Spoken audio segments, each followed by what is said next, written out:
Jasmine Wright stands frozen in the cockpit doorway, her captain's uniform crisp against her dark skin, as hundreds of passengers erupt into chaos behind her. "I'm grounding this entire fleet," she announces into her radio, her eyes locked on the CEO who just made the biggest mistake of his career. Before we dive into this incredible story of courage and justice, let me know where you're watching from in the comments. Hit that like button if you believe in standing up for what's right, and subscribe to join our community of truth seekers. Now, let's rewind to see how one brave pilot brought an entire airline to its knees. Malik Johnson double-checked his boarding pass for the 5th time. Gate A23, First Class Seat 3A. The 17-year-old honor student adjusted his tie nervously, glancing around at the bustling airport terminal. This was his first time flying alone, and the stakes couldn't be higher. After years of late nights and science fair victories, he'd finally earned his spot at the National Science Innovation Competition in Washington, D.C. "I got this," he whispered to himself, remembering his mother's proud face when he'd received the invitation. A full scholarship to MIT hung in the balance if he placed in the top 3 with his aerodynamics project. The irony wasn't lost on him, the kid from South Chicago who'd never flown before, competing with a project on advanced wing design. When the gate agent called for first-class boarding, Malik took a deep breath and stepped forward, his pristine boarding pass extended. The agent smiled, scanned his ticket, and wished him good luck at his competition. As he walked down the jet bridge, Malik felt a surge of confidence. Maybe he did belong in first class after all. That feeling evaporated the moment he stepped onto the plane. Captain Calvin Tucker was standing near the cockpit door, chatting with a flight attendant. When his eyes landed on Malik, his smile faltered. "Good morning, sir," Malik said politely, holding up his boarding pass. Tucker nodded curtly and watched as Malik found his seat by the window. The captain's gaze followed him, a slight frown forming on his face. He leaned toward flight attendant Bethany Brooks and whispered something that made her glance uncomfortably at Malik. "Is there a problem?" Malik asked, noticing their stares. "No problem at all," Brooks replied with a tight smile that didn't reach her eyes. "Enjoy your flight." Malik settled into his seat, placing his competition materials carefully in the overhead bin. He couldn't shake the feeling that something was wrong. As other passengers boarded, he noticed Tucker continuing to watch him from the galley, occasionally whispering to other crew members. 20 minutes later, when the boarding was nearly complete, Tucker approached Bethany again. Their hushed conversation grew more animated, with Tucker gesturing toward Malik several times. Finally, Tucker loosened his tie and wiped his brow dramatically. "I'm not feeling well," he announced loudly. "I need to speak with ground operations." Tucker disappeared into the cockpit while Brooks made an announcement that there would be a slight delay. 10 minutes passed. Then 20. Passengers began to grumble and check their watches. Finally, 2 airport security officers boarded the plane and approached Malik's seat. "Sir, we need you to come with us," one officer said firmly. Malik looked around in confusion. "Me? Why? What's happening?" "The captain has security concerns and has requested you be removed from the flight for additional screening," the second officer explained, loud enough for nearby passengers to hear. "Security concerns? I don't understand," Malik protested, his voice rising with panic. "I have a competition to get to. I can't miss this flight." The first-class cabin fell silent as passengers watched the scene unfold. No one spoke up. No one questioned why this well-dressed teenager was being singled out. A few averted their eyes, suddenly fascinated by their phones or the safety cards in their seat pockets. "Please don't make this difficult, son," the first officer said. "Just come with us." Humiliation burned through Malik as he gathered his belongings. He could feel the stares of the other passengers as he was escorted off the plane. In the jet bridge, he frantically pulled out his ID and boarding pass. "Look, everything's in order. I'm supposed to be on this flight. I have a science competition, we understand, but the captain has final authority over who flies on his aircraft," the officer interrupted. "You'll need to speak with customer service about rebooking." Through the still-open cockpit door, Captain Jasmine Wright of Sky America Airlines observed the scene from her own aircraft parked at the adjacent gate. She'd just completed her pre-flight checks when the commotion caught her attention. As a black woman who'd fought her way into the cockpit, she developed a sixth sense for incidents like these. She watched as the young man was escorted away, his shoulders slumped in defeat. When Tucker emerged from the cockpit looking remarkably recovered from his supposed illness, Jasmine's jaw tightened. She'd heard rumors about Tucker's concerns with certain passengers before, but seeing it happen in real time ignited something fierce within her. "Not today," she whispered, removing her captain's hat. "Not on my watch." Jasmine Wright had known she wanted to fly planes since she was 8 years old. Her father, a Vietnam veteran turned mechanic, had taken her to an airshow where she'd watched in awe as the pilots performed incredible feats of skill and precision. But it was a chance encounter with a black female pilot, the first she'd ever seen, that transformed her childhood fascination into an unshakable goal. "You can do this too," the woman had told her, placing her pilot's cap briefly on young Jasmine's head. "The sky has no color lines." Those words became Jasmine's mantra through years of discouragement and doubt. When her high school guidance counselor suggested she consider more realistic careers for girls like you, Jasmine doubled down on her physics and math classes. When flight school instructors scrutinized her performance more harshly than her white male counterparts, she studied twice as hard and practiced until her maneuvers were flawless. "You'll have to be twice as good to get half as far," her mother had warned her. Jasmine took those words to heart, graduating at the top of her class despite being one of only 3 women and the only black student in her flight program. Her early years as a commercial pilot were a masterclass in perseverance. There were the passengers who did double takes when they saw her in the cockpit, sometimes requesting to speak to the actual pilot. There were the crew members who questioned her authority or assumed she was a flight attendant despite her uniform. There was the constant need to prove herself, over and over again.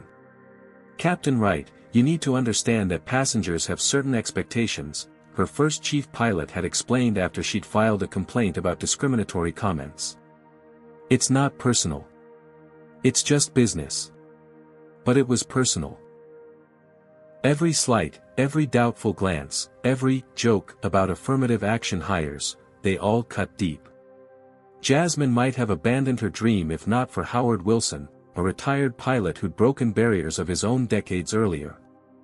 Howard became the mentor she desperately needed, teaching her not just advanced flying techniques but the unwritten rules of surviving in a system designed to exclude people who looked like them.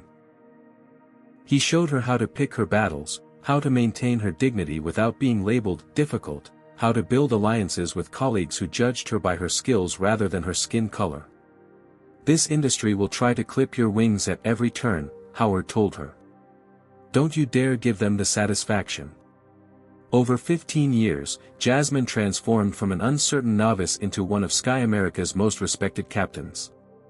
Her safety record was impeccable. Her technical knowledge was encyclopedic. Her crew management skills earned her praise from flight attendants and co-pilots alike. Even those who had initially doubted her abilities were forced to acknowledge her excellence. One of her earliest supporters had been Lawrence Tanner, who'd been a mid-level manager when they first met and had since risen to become CEO. Tanner had featured Jasmine prominently in the company's diversity campaigns, proudly introducing her at industry events as proof of Sky America's progressive values. "Jasmine is the future of aviation," he'd declare in speeches, inviting her to stand for applause. "She represents everything our airline stands for." In private moments, however, Jasmine sometimes wondered if she was more valuable to the company as a symbol than as a pilot. Despite Tanner's public enthusiasm for diversity, the executive ranks remained overwhelmingly white and male. Policies to address discrimination were announced with fanfare but implemented half-heartedly. Still, she believed that things were slowly improving, until the day she watched a young black man being escorted off Tucker's plane for no apparent reason other than existing in a space where Tucker didn't think he belonged. The scene triggered memories of her own struggles, her own moments of humiliation. But more than that, it awakened a fierce protectiveness. That young man could have been her nephew, her cousin, her younger self. In that moment, the carefully maintained professional distance she'd cultivated over years crumbled away. As Tucker's flight finally departed, over an hour behind schedule, Jasmine made a decision that would change not just her career but the entire airline. She would confront Tucker directly, pilot to pilot. She would demand accountability. She would no longer be the silent success story in Sky America's diversity brochures. What she didn't know yet was that this confrontation would set in motion events far beyond anything she could have imagined, events that would ultimately force an entire industry to face its darkest truths. The pilot's lounge at O'Hare International Airport was a sanctuary of sorts, a place where flight crews could relax between journeys, catch up on sleep, or prepare for upcoming flights. For Jasmine, it had always been a space where she felt both utterly at home and perpetually an outsider. Today, as she pushed through the door with unusual force, the familiar contradiction intensified. Calvin Tucker sat in one of the plush recliners, scrolling through his phone and chuckling at something on the screen. Two other pilots, Jackson Harris and Tom Peterson, were nearby, comparing notes about a recent turbulence incident over the Rockies. All three looked up at Jasmine's entrance. "Tucker," she said, foregoing the usual pleasantries. "We need to talk." Tucker's expression shifted almost imperceptibly, a momentary flash of annoyance quickly replaced by a practiced smile. "Captain Wright, to what do I owe the pleasure? I saw what happened at Gate A23. Jasmine kept her voice level, professional. "I saw you remove that young man from your flight." The lounge grew quiet. Harris and Peterson exchanged glances but remained silent, suddenly fascinated by their coffee cups. Tucker shrugged, his smile never wavering. "A routine security precaution. Nothing personal." "What exactly was the security concern?" Jasmine pressed. He looked like a teenager in a suit with proper boarding documentation. "Look, Wright," Tucker said, dropping the facade of friendliness, "I don't question how you run your flights. Don't question mine." The kid set off some red flags. "Better safe than sorry." "Red flags?" Jasmine repeated. "Like what?" "His skin color." Tucker's face hardened. "Don't make this about race. You people always jump to that conclusion." "You people." Jasmine's eyebrows rose. Interesting choice of words. "That's not what I meant," Tucker backpedaled, glancing at the other pilots who were pretending not to listen. "I meant you diversity hire types. Always looking for discrimination where there isn't any."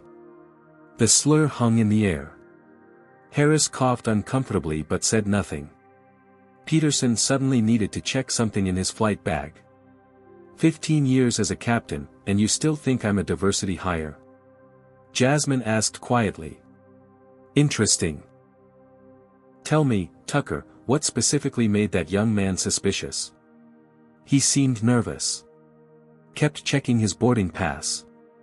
Was alone in first class," Tucker listed off. "And given the current climate, he was a teenager flying alone to a science competition," Jasmine interrupted.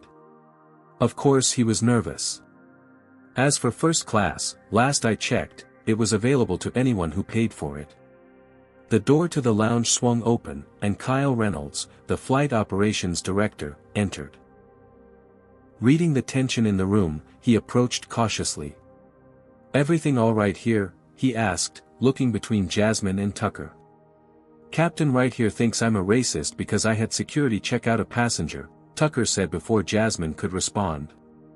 "Apparently we're supposed to ignore security protocols if the passenger isn't white." "That's not what happened and you know it," Jasmine said, turning to Reynolds. "Kyle, he removed a teenage boy from his flight for no legitimate reason. I want a formal investigation." Reynolds sighed, rubbing his temple. "Jasmine, you know that captains have final authority over their aircraft.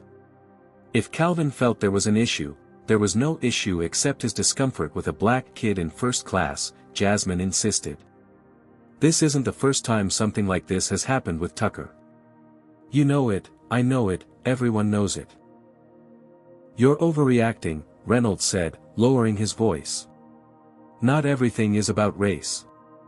Calvin's one of our most experienced captains." "Experience doesn't excuse prejudice," Jasmine countered. "That's enough," Reynolds said firmly. "Calvin, maybe be a bit more sensitive next time, all right?" "Jasmine, I understand your concerns, but let's not blow this out of proportion. We have an airline to run." And that was it. A verbal warning that wasn't even a warning. Tucker smirked, victorious. "See? No big deal," he said once Reynolds left. "You should learn to relax, right? Blood pressure and all that." Something snapped inside Jasmine. After 15 years of relaxing, of choosing her battles, of being the model minority, she'd had enough. That night, instead of going home, she went to the airline's administrative offices and used her captain's credentials to access the complaint system. What she found confirmed her worst suspicions. Over the past 5 years, there had been 14 formal complaints against Tucker for discriminatory behavior, not just against black passengers but also against Muslims, Hispanics, and Asians. Every single complaint had been marked resolved, with no disciplinary action. In several cases, the passengers had been offered flight vouchers or miles in exchange for dropping the matter. Even more disturbing were the internal notes attached to some cases. Passenger story inconsistent, possible political agenda, no witnesses besides family members, avoid media involvement. When she dug deeper, she discovered that Tucker wasn't an anomaly. Throughout the system, similar complaints against a handful of crew members showed the same pattern of dismissal and cover-up. The most revealing document was an email from 3 years ago, in which Reynolds had written to Tanner about diversity initiatives. "The public-facing campaign is ready to launch. Wright will be perfect as the face of it. Meanwhile, we'll handle the Peterson and Tucker situations quietly. No need to overcorrect for a few isolated incidents when overall satisfaction remains high." Jasmine sat back, stunned. She'd been used, her image, her achievements, her very existence, to mask the company's refusal to address systematic discrimination. All those photo shoots, all those inspirational speeches about Sky America's commitment to equality, they were nothing but a smokescreen. As dawn broke over the airport, Jasmine made a copy of everything she'd found. What had started as a confrontation over one incident had revealed something far more insidious. And she was now certain of one thing: the airline wouldn't change unless it was forced to. The large digital clock on the wall of O'Hare Airport's Terminal 3 seemed to mock Malik Johnson as it ticked relentlessly forward. 1:47 p.m. The opening ceremony of the National Science Innovation Competition had started 17 minutes ago, and here he was, still trapped in an endless line at the customer service counter, his dreams evaporating with each passing minute. "Next," called the agent, a tired-looking woman named Beverly who had already dealt with dozens of irate passengers that morning. Malik stepped forward, placing his original boarding pass on the counter. "I need to get to Washington, D.C. as soon as possible," he explained, trying to keep his voice steady. "I was removed from my original flight and I have a competition." "Reason for removal?" Beverly interrupted, not looking up from her computer. Malik hesitated. "The captain said there were security concerns. But there weren't. I think it was because." He trailed off, unsure how to articulate what he knew in his heart had happened. "I need a formal reason in the system," Beverly said, still typing. "Was it a behavior issue?" "No," Malik said firmly. "I didn't do anything wrong." Beverly finally looked up, taking in his appearance, the neat suit, the polite demeanor, the science competition materials clutched in his hands. Something in her expression softened slightly. "Let me see what I can do," she said, typing rapidly. Her frown deepened. That's strange. There's a flag on your record. A flag? What does that mean? It means I need supervisor approval to rebook you, Beverly explained, reaching for her phone. One moment, please. As Beverly spoke quietly into the phone, Malik felt his phone vibrate. A text from Dr. Harrison, his science teacher. Where are you? Registration closes at 3. They need your project set up for preliminary judging. Malik closed his eyes, fighting back tears of frustration. All those late nights perfecting his design, all those weekends spent testing prototypes while his friends were hanging out, all his mother's extra shifts to help pay for materials, all of it potentially wasted because one pilot didn't think he belonged in first class. The supervisor arrived, a balding man named Frank who regarded Malik with immediate suspicion. ID, please, he demanded without introduction. Malik handed over his driver's license, which Frank scrutinized as if it might be counterfeit. And what was the issue on your previous flight? There was no issue, Malik explained for what felt like the 100th time. The captain said he had security concerns, but I was just sitting in my assigned seat. Frank and Beverly exchanged a look that Malik couldn't interpret. Wait here, Frank said, taking Malik's ID and walking away. Another 15 minutes passed. Malik's phone continued to vibrate with increasingly urgent messages from Dr. Harrison. The competition wouldn't wait for him, not when dozens of other students had managed to arrive on time.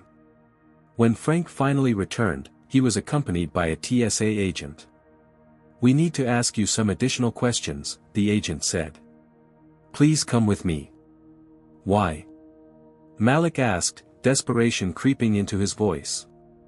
I haven't done anything wrong. I'm going to miss my competition.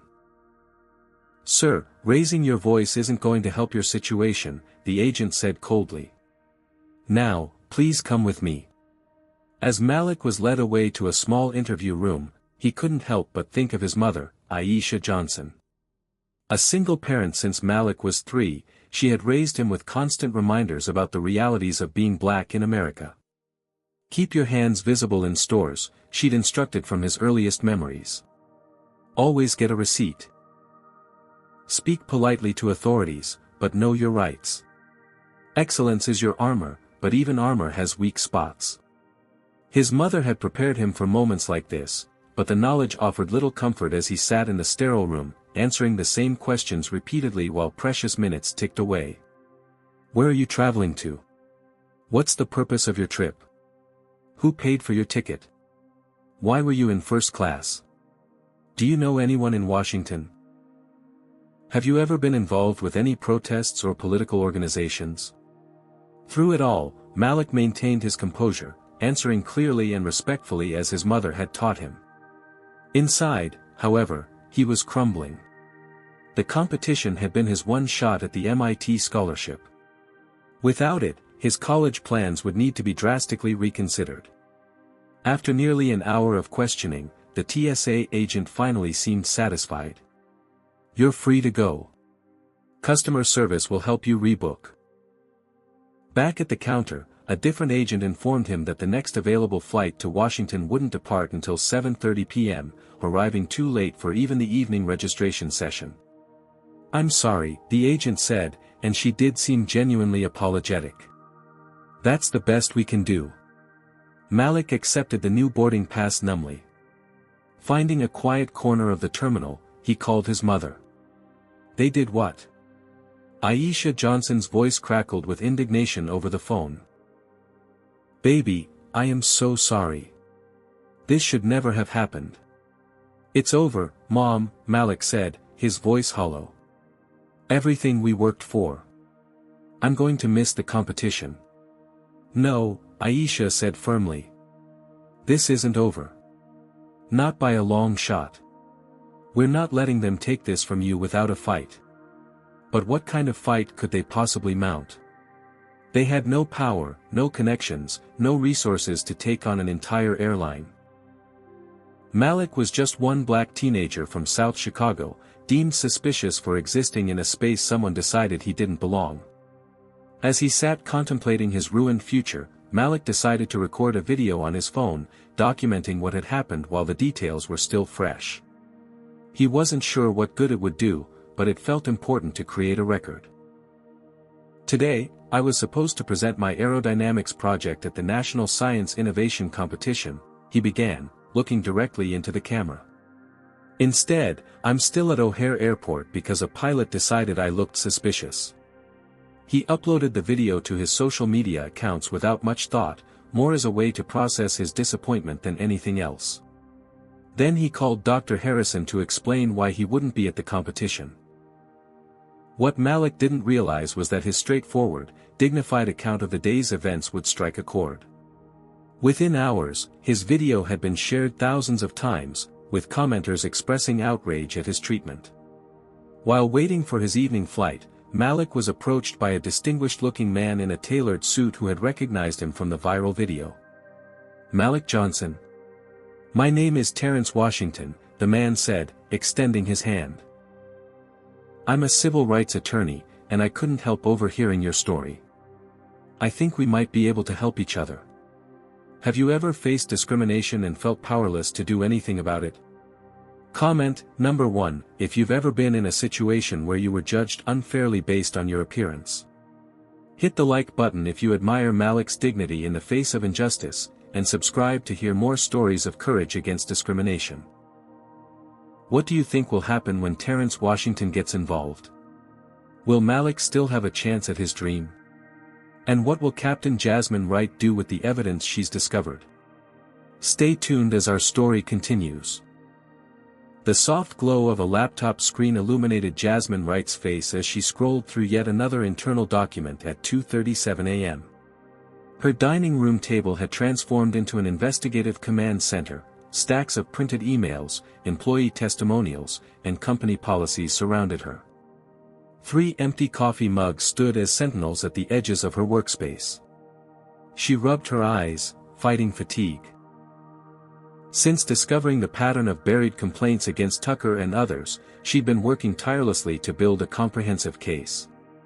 What had started as a single confrontation had evolved into something much larger, a systematic investigation into Sky America's culture of discrimination and cover-ups. Her phone buzzed with a text from Sofia Garcia, a flight attendant who had worked at the airline for 12 years, "Just sent you the files. Had to wait until my supervisor left for the night. Be careful with these." Jasmine clicked on the encrypted email Sofia had sent. Inside were dozens of incident reports filed by flight attendants documenting problematic behavior by pilots and management. Many mentioned Tucker specifically. Captain requested passenger 14C be monitored closely. Passenger was an elderly Middle Eastern man who slept the entire flight. Captain Tucker insisted we check passenger's ID 3 times because name didn't match his appearance. Passenger was adopted as a child. After landing, Captain commented that he doesn't feel comfortable with too many foreigners in premium cabins and suggested we should keep an eye on them. None of these reports had made it into the official complaint system. Instead, they'd been flagged as crew communication issues and buried in personnel files that rarely saw review. Jasmine's phone rang, Sofia calling. "Did you get everything?" the flight attendant asked, her voice hushed despite being at home. "I did. Sofia, this is worse than I thought. How long has this been going on?" "Years," Sofia replied. "Most of us just keep our heads down. The few who've spoken up found themselves with reduced hours or undesirable routes. Remember Lisa Chin?" Jasmine did remember. A promising flight attendant who had suddenly resigned 2 years ago. She filed a detailed report about Tucker's behavior toward an Asian family. 2 weeks later, her schedule was nothing but red ice and minimum layovers. She quit within a month. "Why didn't anyone come to me?" Jasmine asked, the weight of responsibility heavy in her voice. "Your management to us, Jasmine," Sofia said gently. "And let's be honest, you're the company's diversity poster child.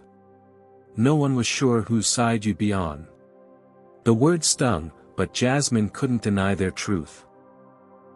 While she'd always tried to support her crew members, she'd also played the game, stayed within the lines, become the success story Sky America could showcase while changing nothing fundamental about its culture. "I'm on your side now," Jasmine said firmly. "And I need to meet with others who've witnessed these incidents."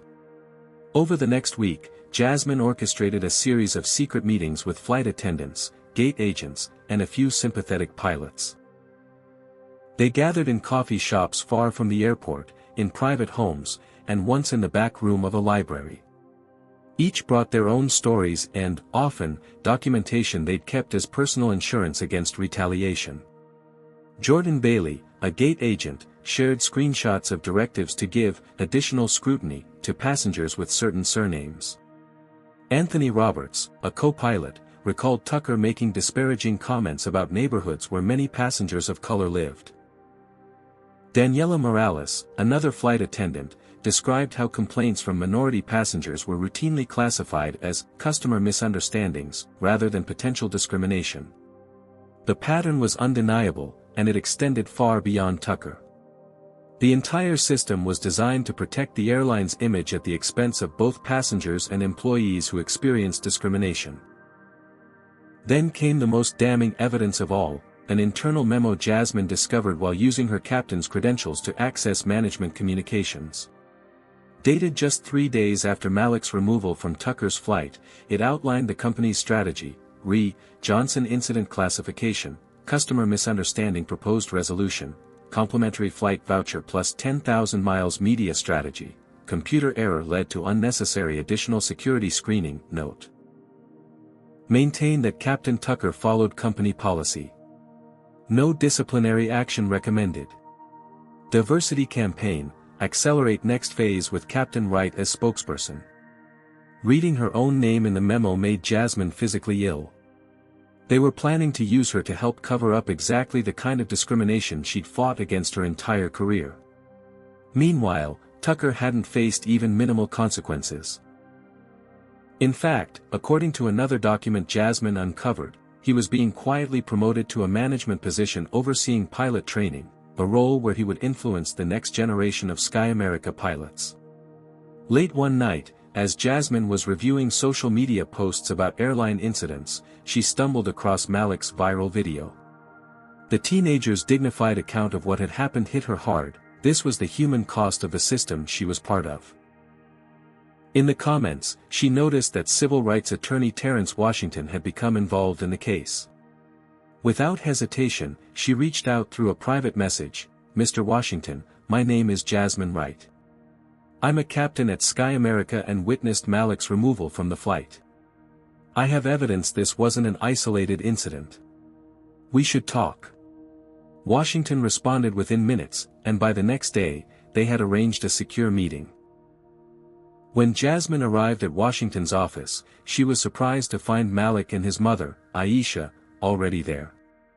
"Captain Wright," Malik said, standing respectfully as she entered. "You're the pilot who saw what happened." "I am," Jasmine confirmed, unexpectedly emotional at coming face to face with the young man whose mistreatment had launched her investigation. "And I want you to know that what happened to you was wrong. It was discrimination, plain and simple." "We know that," Aisha Johnson said, her voice carrying the weariness of someone who had faced such battles many times before. "What we don't know is whether anything will actually be done about it." "That's why I'm here," Jasmine said, placing her flash drive on Washington's desk. "I have evidence that this is a systemic issue at Sky America. And I've just learned that they're planning to blame Malik's removal on a computer error." Washington raised his eyebrows. "And you're willing to go on record with this? As a current employee?" "As a captain," Jasmine corrected. "Yes, I am." As Washington reviewed the evidence, his expression grew increasingly grim. "This is extensive," he said finally. "And extremely damaging to Sky America. Ms. Wright, you understand what this could mean for your career?" Jasmine nodded. "I do. But I can't be their diversity success story while they continue to discriminate against people who look like me, like Malik." The meeting lasted hours as they discussed legal strategies and potential outcomes. When Jasmine finally left, she felt both lighter for having taken action and heavier with the knowledge of what was to come. The next morning, she received a text from CEO Lawrence Tanner, "My office, 9 a.m. tomorrow. We need to discuss your involvement in the Johnson situation." They knew. Somehow, they already knew she'd met with Washington. Perhaps they'd been monitoring her access to the company systems, or maybe someone had seen her entering the attorney's office. Either way, the confrontation she'd been preparing for was now imminent. As she drove home, Jasmine's phone rang with an unknown number. It was Tucker. "You should have stayed in your lane, Wright," he said without preamble, his voice cold. "We were willing to overlook your background, because you played nice. Now you'll see what happens to people who don't." "Is that a threat, Tucker?" Jasmine asked calmly. "It's reality," he replied before hanging up. That night, Jasmine couldn't sleep. By morning, she had made a decision that would change everything. The airline thought they could intimidate her into silence, use her as their shield while continuing discriminatory practices. They were about to discover how wrong they were. Jasmine sent a group text to the small network of employees she'd built during her investigation. "They're on to us. Time for Plan B. Are you in?" One by one, the responses came in. "I'm in. Count on me." About time. Then she made one final call, to Howard Wilson, her mentor from all those years ago.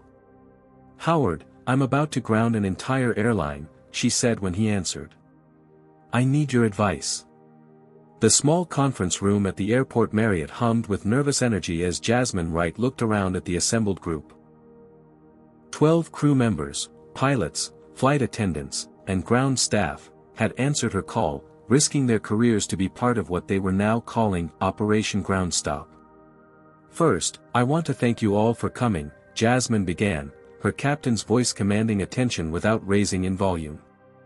"What we're planning isn't just about Malik Johnson or Calvin Tucker. It's about changing the culture of an entire industry that has looked the other way for too long." She clicked to the first slide of her presentation, displaying a map of Sky America's major hubs and routes. Red dots indicated flights where discriminatory incidents had been documented. "As you can see, this isn't isolated. It's systemic," she continued. "And tomorrow, we have a unique opportunity to expose it." The plan was audacious in its simplicity. At precisely 10:30 a.m. Eastern Time, participating crew members across multiple flights would take coordinated action to highlight the airline's discriminatory practices. Pilots would make announcements about safety and respect. Flight attendants would distribute information about passengers' rights.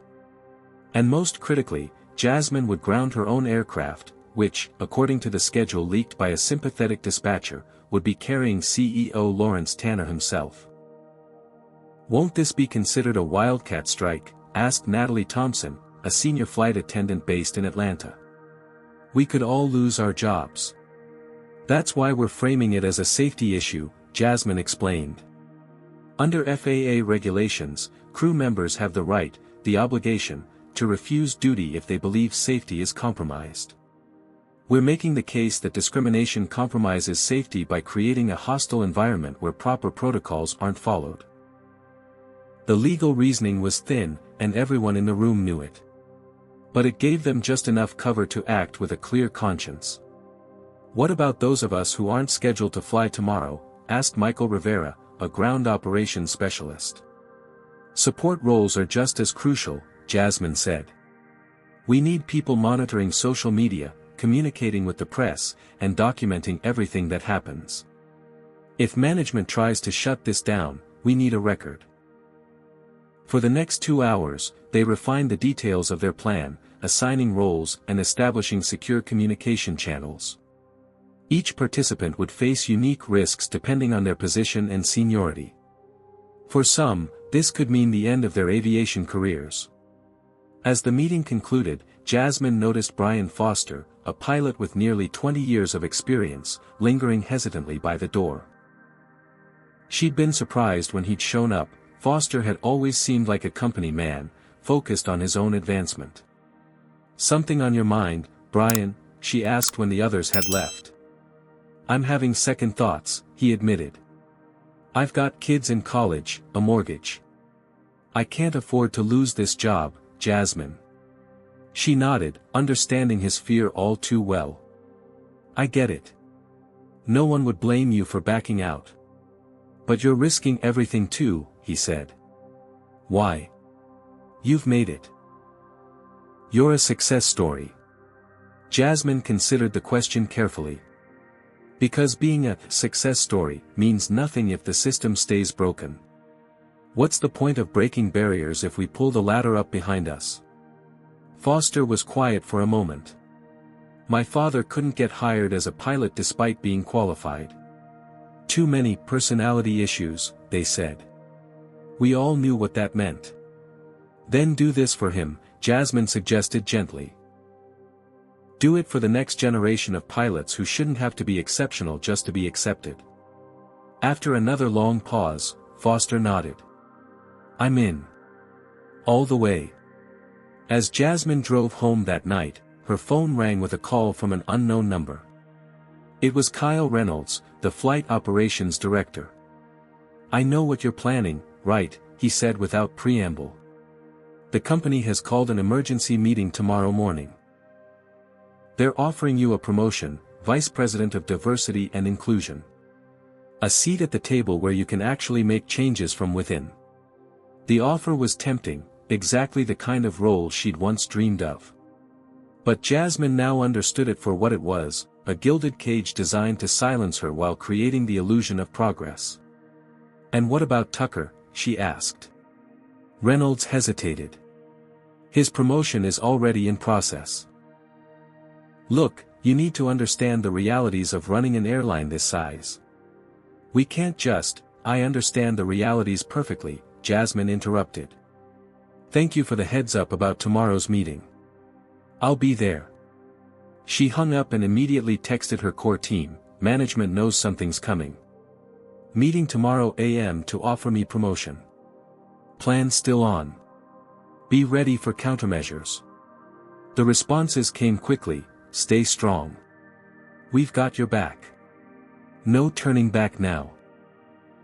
Meanwhile, across town, Tucker was attending a dinner with other soon-to-be executives, celebrating his promotion before it was officially announced.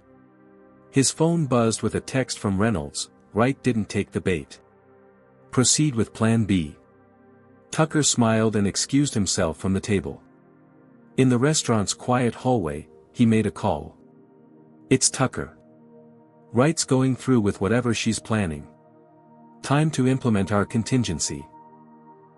The next morning, as the first flights of the day prepared for departure, Jasmine sent a final coded message to her team, "Blue skies ahead." It was time to take their stand. What she didn't know was that management had prepared their own countermeasures.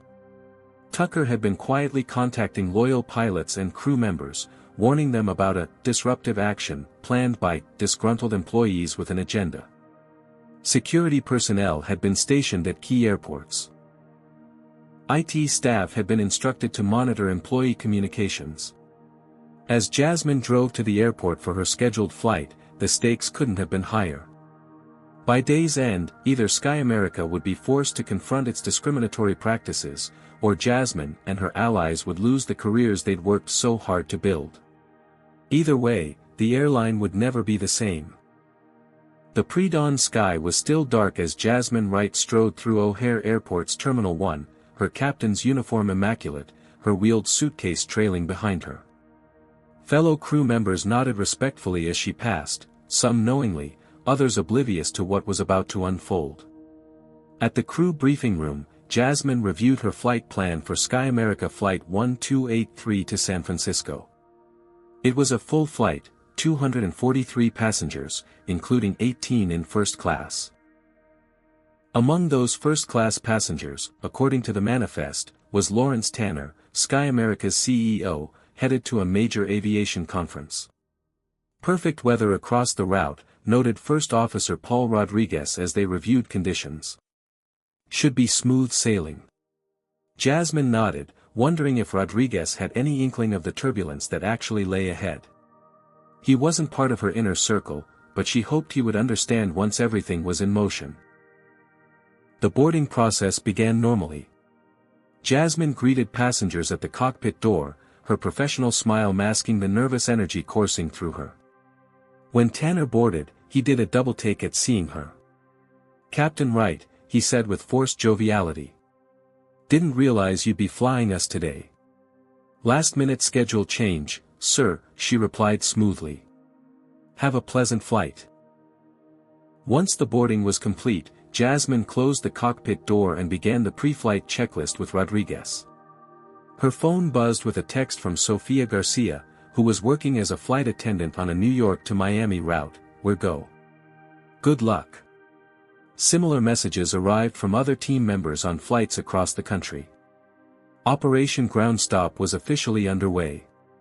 At precisely 10:30 a.m. Eastern Time, as Sky America Flight 1283 taxied toward the runway, Jasmine made an unexpected announcement over the PA system. "Good morning, ladies and gentlemen.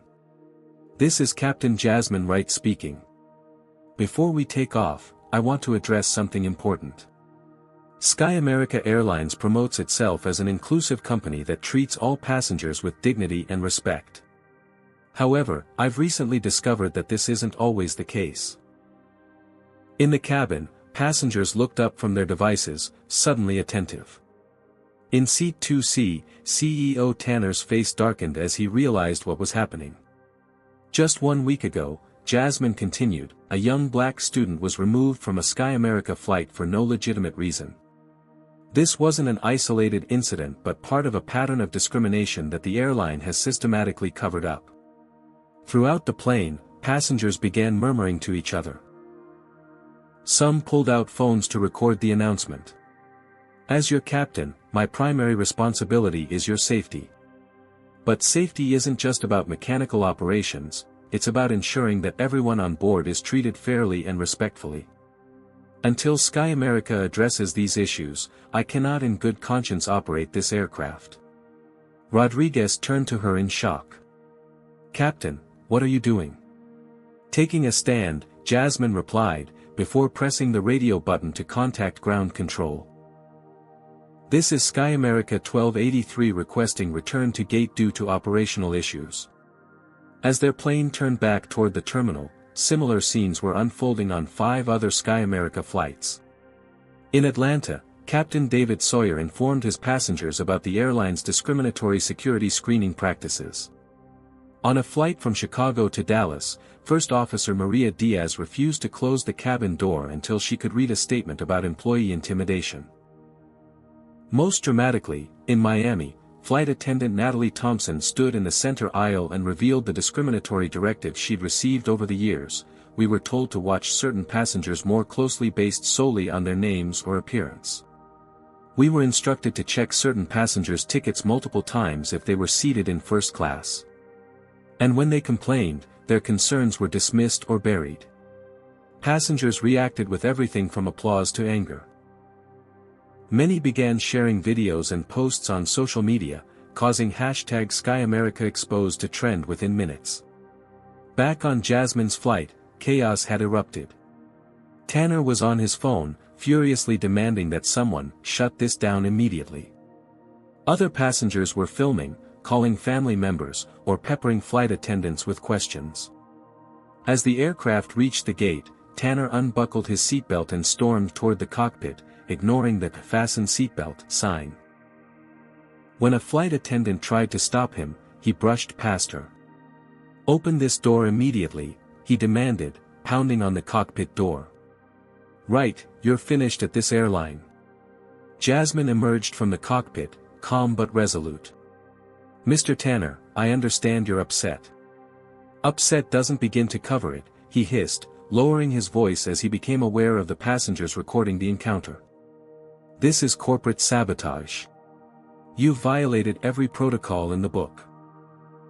"I've violated protocols?" Jasmine replied, loud enough for others to hear.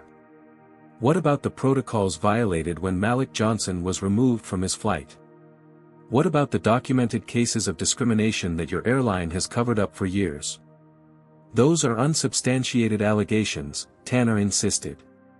Are they? Jasmine challenged.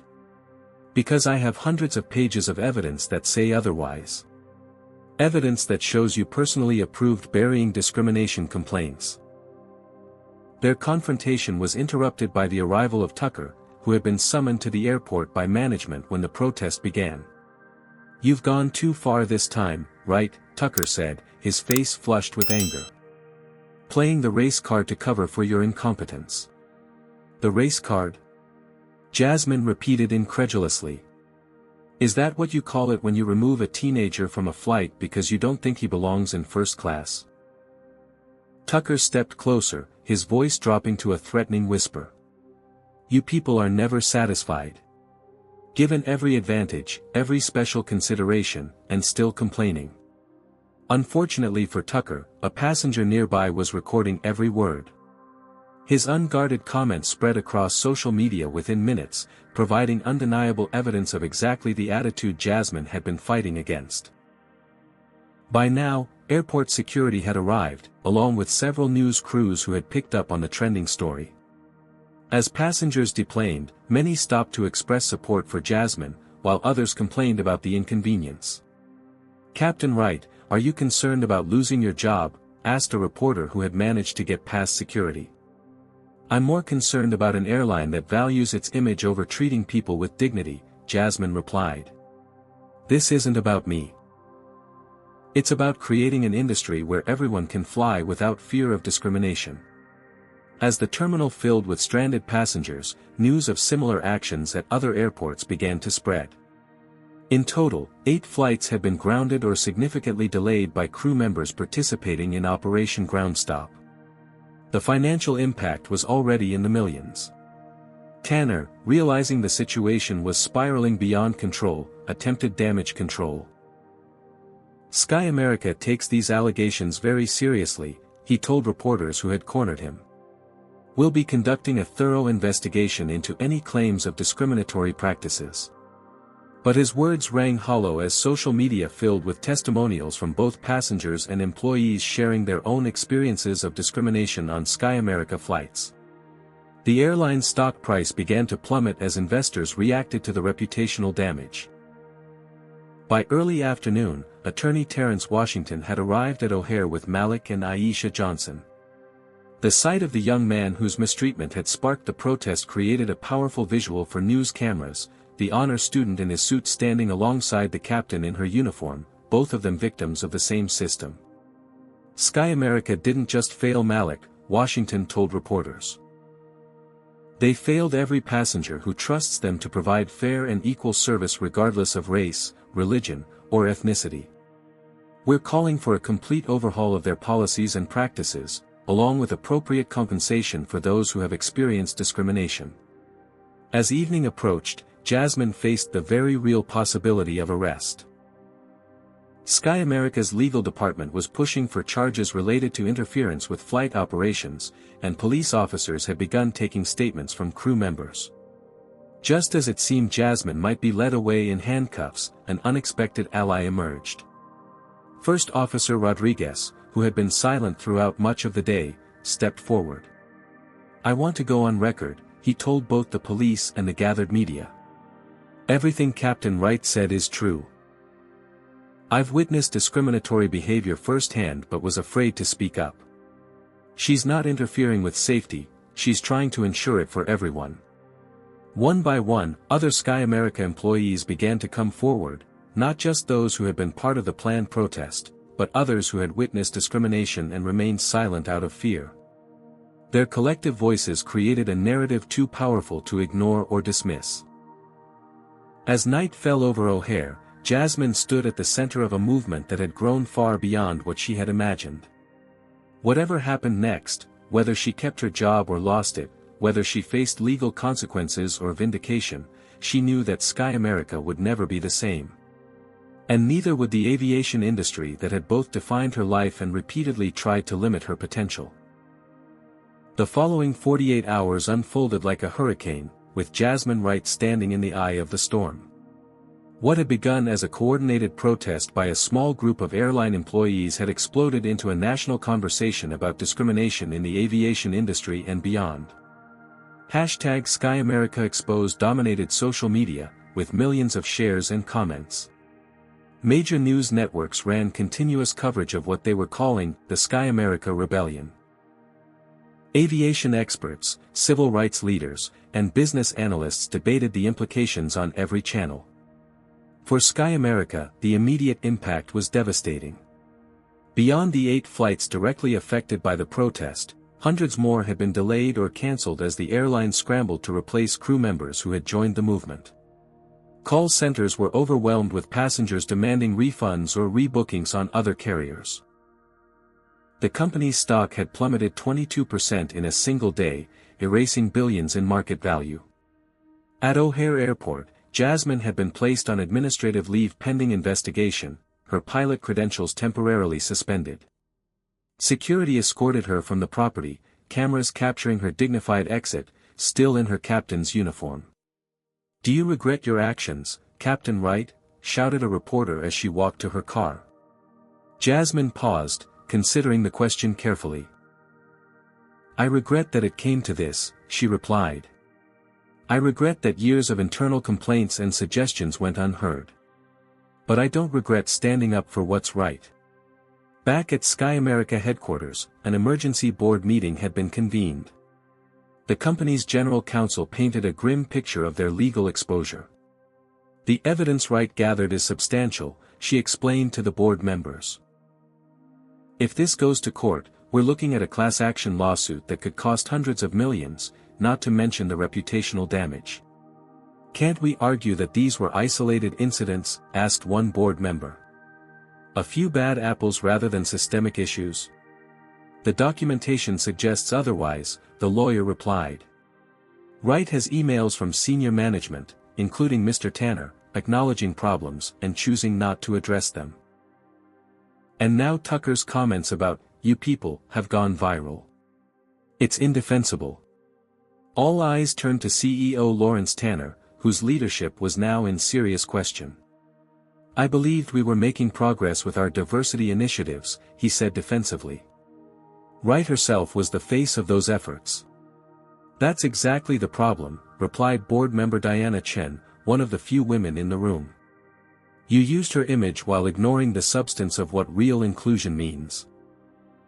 You can't just put a black woman on a poster and claim you've solved racism." Meanwhile, across town, Calvin Tucker was facing his own media firestorm. His unguarded comments had been replayed on every major network, and journalists had begun digging into his history. Former colleagues and passengers came forward with stories of his discriminatory behavior stretching back years. In a desperate attempt at damage control, Tucker agreed to an interview with a sympathetic host on a conservative news channel. It backfired spectacularly when he claimed he was the victim of reverse discrimination and suggested that Malik Johnson had been looking for trouble by booking a first-class seat. The interview prompted even more outrage, with corporate sponsors beginning to distance themselves from Sky America. Major companies issued statements that they would review their business travel contracts with the airline, and tourism boards expressed concerns about the impact on visitors to their destinations. By the third day, the pressure had become too great. Sky America's board called another emergency meeting and emerged with an announcement: CEO Lawrence Tanner would be stepping down, effective immediately. Calvin Tucker had been terminated. An independent investigation would be conducted into all allegations of discriminatory practices, with findings to be made public. It was a stunning victory for Jasmine and her allies, but it came with significant personal cost. Though she hadn't been arrested, her aviation career hung in the balance. The FAA was reviewing whether her actions constituted a violation of safety protocols that could warrant permanent revocation of her pilot's license. As Jasmine sat in her apartment, fielding calls from journalists and supporters, her doorbell rang. When she opened the door, she found Attorney Washington standing there with Malik and Aisha Johnson. "May we come in?" Washington asked. "There have been some developments you should know about." Over coffee at Jasmine's kitchen table, Washington explained that Sky America's new interim leadership had reached out with a settlement offer for Malik, a substantial one that included full college tuition, additional monetary damages, and a formal apology. "That's wonderful news," Jasmine said, genuinely happy for the young man whose mistreatment had sparked her actions. "There's more," Washington continued. "They want to settle with you as well.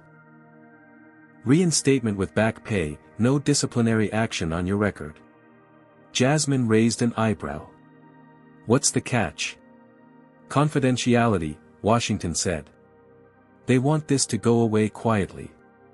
"So nothing really changes," Jasmine said, disappointment evident in her voice.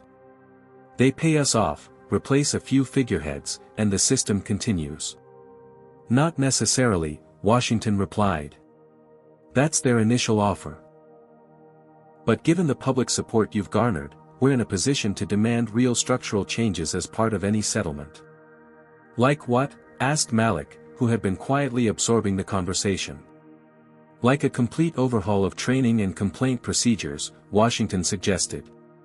"Independent oversight of discrimination claims. Binding diversity targets for management positions. And a seat at the table for you, Captain Wright, to help implement these changes." Jasmine considered the possibilities. A conventional settlement would secure her future and Malik's education. But the opportunity to create lasting change within the industry she loved, that was worth fighting for. "I want to testify," Malik suddenly announced. "Not just in a lawsuit, but publicly. People need to hear what happened." Aisha looked at her son with a mixture of pride and concern. "Are you sure, baby? Once you become the face of this, there's no going back." "I'm sure," Malik said firmly. "Captain Wright risked everything to take a stand. How can I do any less?" His courage reinforced Jasmine's resolve. "Tell Sky America we're not interested in confidentiality," she instructed Washington. "Any settlement must include structural reforms and public accountability." As Washington made notes, Jasmine's phone buzzed with an incoming call from Brian Foster, one of the pilots who had joined her protest. "Jasmine, you need to turn on the news," he said urgently when she answered. She grabbed the remote and switched on her television to find a press conference in progress. Howard Wilson, her mentor and one of the first black captains at Sky America, stood at a podium surrounded by dozens of current and former airline employees, pilots, flight attendants, mechanics, gate agents, all in their uniforms. "Today, we are announcing the formation of the Aviation Equality Initiative," Howard was saying. "Our goal is to address discrimination not just at Sky America but throughout the industry. Captain Jasmine Wright's brave stand has opened the door, but it's up to all of us to ensure meaningful change." The camera panned to show the diverse group behind him, people of all races, ages, and backgrounds united in purpose. Among them were many faces Jasmine recognized, colleagues who had previously remained silent but were now finding their voices. "This is bigger than one airline or one incident," Howard continued. "This is about creating an industry that truly reflects and respects the diversity of the passengers we serve." Tears filled Jasmine's eyes as she watched. What had begun as a personal stand against injustice had blossomed into a movement with the potential for far-reaching impact. The press conference concluded with an announcement that sent shockwaves through the industry. The Aviation Equality Initiative had secured meetings with the FAA, Department of Transportation, and executives from every major U.S. airline to discuss industry-wide reforms. As the news cut to commercial, Jasmine turned to her visitors. "I think our negotiating position just got stronger," she said with a smile. The next morning's headlines told the story of an industry at a crossroads. Aviation's reckoning, how one captain's stand exposed an industry's failings, Sky America in freefall as discrimination scandal widens, beyond the cockpit, race and power in American Airlines. For better or worse, Jasmine Wright had changed the conversation. The question now was whether that conversation would lead to lasting change or become just another momentary media cycle before reverting to business as usual. The answer would depend on what happened next. 3 months after Jasmine Wright stand on the tarmac of O'Hare Airport, a very different scene unfolded in an auditorium at the Massachusetts Institute of Technology.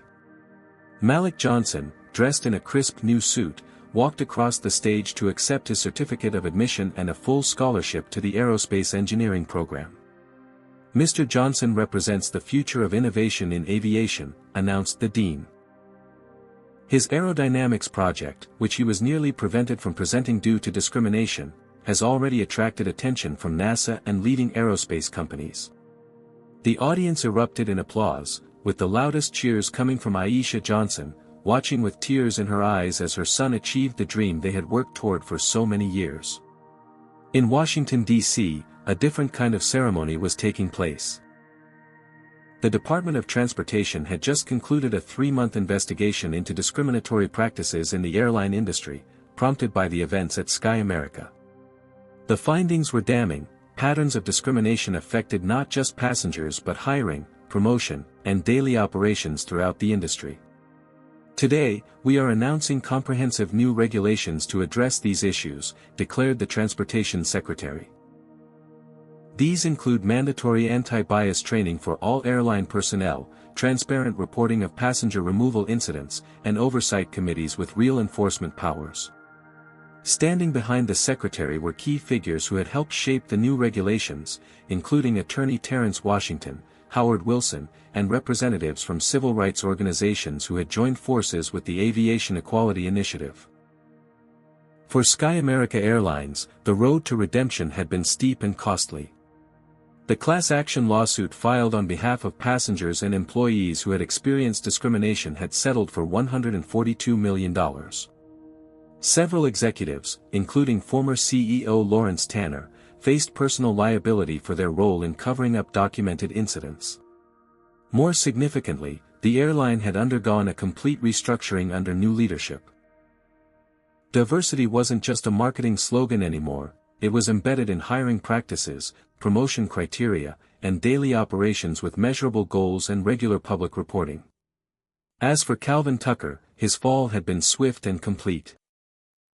After his disastrous television interview, more evidence of his discriminatory behavior had emerged, including recorded conversations where he explicitly instructed crew members to give extra scrutiny to certain passengers based on their appearance or names. No airline would touch him now, his career in aviation was over. And what of Jasmine Wright, the captain who had risked everything? The initial weeks after her protest had been challenging. The FAA investigation into her actions had threatened her pilot's license. Online harassment had forced her to change her phone number and temporarily move from her apartment. Former colleagues had accused her of grandstanding for personal gain. But as evidence mounted confirming her allegations, public opinion had shifted dramatically in her favor. The FAA ultimately ruled that while her methods were unorthodox, they did not constitute a safety violation that warranted license revocation. She received a 6-month suspension and mandatory retraining, a small price to pay for the changes she had helped create. When Jasmine finally returned to the cockpit, it was to a hero's welcome. Crew members lined the jet bridge to applaud as she boarded. Passengers asked for selfies and shared messages of support. One young black girl handed her a drawing labeled, "When I grow up, I want to be like Captain Wright." But perhaps the most meaningful moment came when Jasmine was invited to testify before a congressional committee examining discrimination in transportation. There, she found herself seated next to Malik Johnson, both of them now recognized voices in a national conversation about race and accountability. "Captain Wright's actions remind us that real change often requires courage," Malik told the committee. "One person willing to risk everything can inspire others to find their own courage." After the hearing, as they walked through the Capitol's echoing hallways, Malik turned to Jasmine with a question that had been on his mind for months. "Was it worth it?" he asked. "Knowing what it cost you personally?" Jasmine considered the question carefully. "There were moments when I wasn't sure," she admitted. "But seeing you headed to MIT, seeing the industry finally taking these issues seriously, yes, it was worth every bit of it." Back at Sky America, the airline Jasmine had once expected would end her career had instead created a new role for her, Chief Officer of Operational Integrity, tasked with ensuring that safety, respect, and fairness remained at the forefront of all company practices. It was a position with real authority, not just a symbolic title. Aisha Johnson had experienced her own transformation. Inspired by her son's courage and Jasmine's example, she had finally confronted discrimination at her own workplace, a pharmaceutical company where she'd been passed over for promotion despite consistently outperforming her colleagues. The company, fearing another public relations disaster in the current climate, had quickly addressed her concerns with both a promotion and back pay. The ripple effects extended far beyond these individual stories. Airlines across the country were proactively reviewing their policies. Crew members who had previously stayed silent about discriminatory practices found their voices. Passengers became more willing to document and report problematic behavior. It wasn't perfect.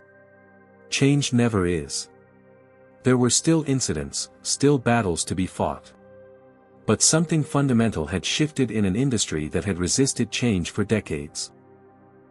On a bright spring morning, Jasmine prepared for takeoff on a flight from Chicago to San Francisco.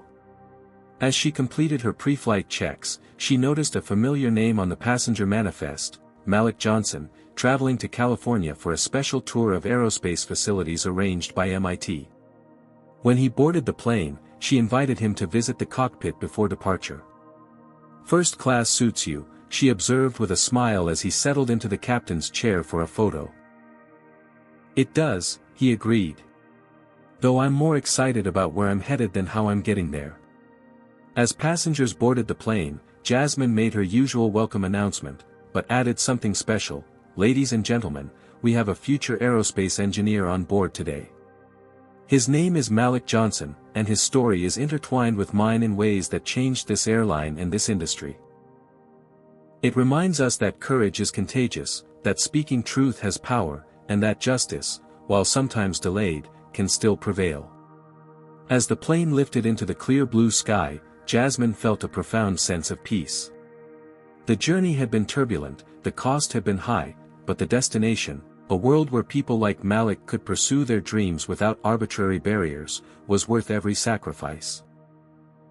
This powerful story reminds us that systemic change often begins with one person's courage. Jasmine Wright could have remained silent, protecting her career and comfort, but chose to stand for justice instead. Her actions demonstrate that institutional racism persists not because of a few bad apples, but because good people stay quiet when witnessing discrimination. The airline's diverse marketing campaigns meant nothing without genuine commitment to equality.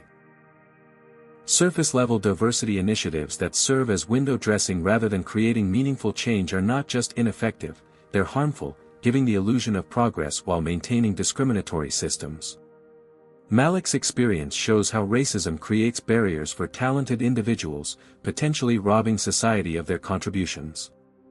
Without Jasmine's intervention, a brilliant young mind might have been denied the opportunity to reach his potential. Most importantly, this story teaches us that speaking truth to power works.